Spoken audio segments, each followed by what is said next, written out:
السلام عليكم. صحيح مواجهة عقبات dhanka luqadda Ingiriiska kugu adag tahay inaad ku hadashid luqadda Ingiriisiga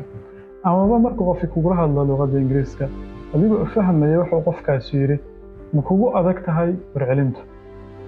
ama si guud ma u doonaysaa inaad luqadda Ingiriiska barato isla markaana ay ku dhigaan macallimiin native ah oo luqadda u dhalatay saaxiibayaal dunidu maanta waxay noqonaysaa hal tuulo dadka joogan ay ku wada hadlayaan hal luqad waana sababta keentay inay kor u kacdo baahida loo qabo luqadda Ingiriiska muuqaalka maanta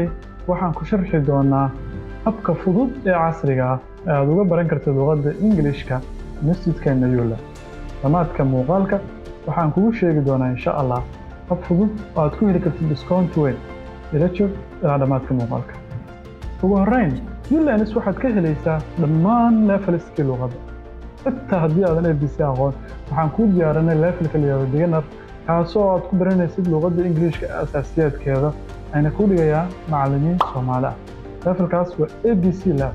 waxaa ku xiga level kale oo elementary intermediate advanced dhammaan saddexdaas level waxaa dhigi doona macallimiin native ah oo u dhalatay luqadda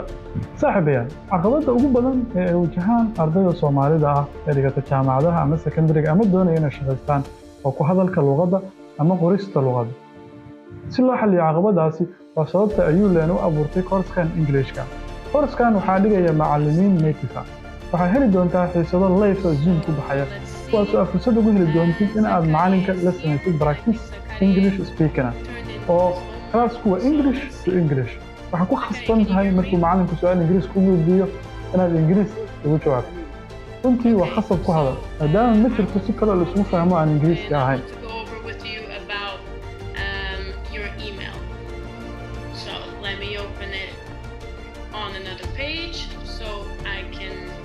waxaad sidoo kale heli doontaa casharo recording oo duuban kuwaas oo ku baran doonta grammarka, vocabulary-ga iyo pronunciation-ka ama sida erayada loogu dhawaaqo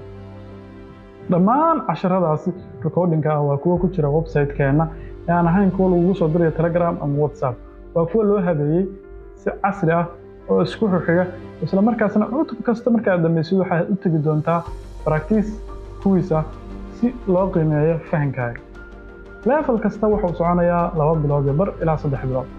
wuxuu qof kasta oo soo enroll galay helayaa casharada recording-ka xiisadihii live-ka iyo marka uu dhameeyo test laga qaado certificate of completion qofka dhameeyo ilaa iyo levelka u sareeya advanced-gana wuxuu helayaa diplom luqadda ah oo hal sano ah saaxiibayaal class kasta oo online ah waxa uu leeyahay caqabad waxa laga yaabaa ardaydu inay ku caajisaan ama ay soo xaadiri waayaan xiisada waana sababta aan u keenay xiisada la yiraahdo WhatsApp class taasoo ardayda WhatsApp ku jirta oo isugu jirta Soomaali ajaanib levelada qaybtood ay ku sameyn doonaan practice writing-ka sidoo kale waxaa xusid mudan in class-kaas WhatsApp dhexdiisa ah ardaydu practice kula sameyn doonaan macallinka dhiga levelkaas ugu dambeyn Yuulanis waxaa ka baxay kumanaan ama boqolaal arday ah oo kala joogta daafaha dunida iyo dhulka Soomaalida waxaa ka mid ah Cabdullaahi wuxuu aad u xiisayn jiray inuu helo scholarship laakiin caqabadda ugu weyn ee qabsatay waxay ahayd aqoontiisa la xiriirta luqadda Ingiriiska iyo shahaadada IELTS-ka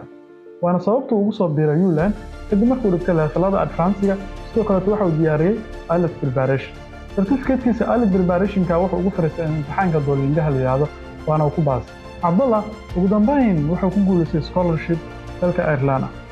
waxaana uu diyaarinayaa hadda heerkiisa labaad ee waxbarashada ama master koorskan wuxuu anfacayaa qof kasta oo ay ka go'an tahay inuu juhdi bixiyo qof kasta oo diyaar u ah inuu barto luqadda Ingiriiska si aad u hesho discount weyn WhatsApp-keena noogu soo qor fariintan hoos ku qoran. Mahadsanidin.